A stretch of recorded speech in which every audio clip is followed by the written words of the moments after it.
Bonjour tout le monde. Et bien voilà, de retour pour la prochaine carte du tarot qui sera le pape. Alors, que nous dit le pape? On a déjà parcouru un petit bout de chemin quand même, hein, depuis le battleur. Vous vous souvenez, le battleur, la papesse, l'impératrice, l'empereur. On était resté sur le fait que l'empereur, c'est un 4, donc c'est quelque chose de stable. Ici, c'est la 5e carte du tarot de Marseille, le 5. Et un 5 va toujours venir déstabiliser un 4. Donc un 4, on est sur des bases solides, on est sur quelque chose de très stable. Mais arrivé à un certain moment, comme je vous ai expliqué dans la vidéo précédente, on ne peut pas toujours rester dans cette stabilité. Ça devient un enfermement. Comme je vous l'ai expliqué dans une précédente vidéo, si vous restez dans une histoire d'amour qui est stable, où il ne se passe jamais d'événements particuliers, si on ne bouscule pas un peu le quotidien, ça devient un peu ennuyant. Ça, c'est un petit exemple concret. Mais de toute façon, oui, le 5 est là pour vous remettre en question. Et comme son nom l'indique, le pape, on a pour la première fois une notion morale dans le tarot de Marseille.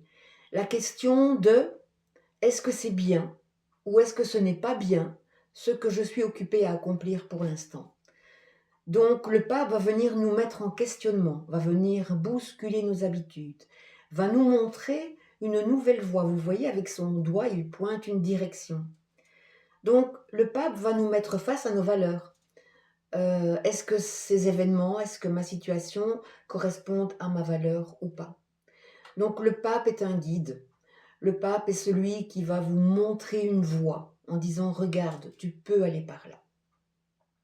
Maintenant, dans un tirage psychologique, c'est vrai que le pape fait souvent référence à une figure paternelle.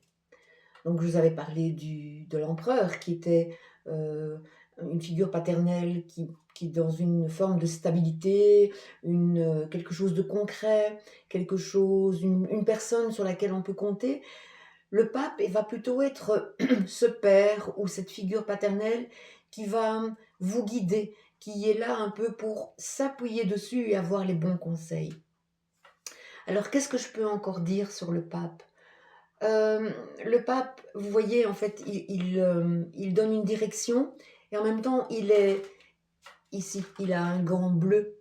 Et le gant bleu montre qu'il vous transmet quelque chose, une parole, une, une, comment je veux dire, une direction qu'il reçoit lui-même de quelque chose qui vient de plus haut.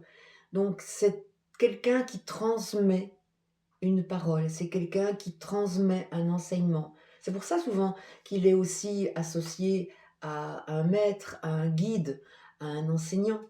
Parce que le pape transmet justement un enseignement qu'il a lui-même reçu. Et souvent, le pape va vous dire ou vous conseiller de faire quelque chose. Ça ne veut pas dire que lui l'a déjà fait. On est d'accord? Donc voilà. Si maintenant vous voulez plus d'explications sur les arcanes que j'ai déjà postées précédemment, mais n'hésitez pas à faire une petite marche arrière pour aller voir ce que je vous expliquais depuis le battleur jusque maintenant, le pape. À très bientôt pour la prochaine arcane qui sera l'amoureux. Au revoir.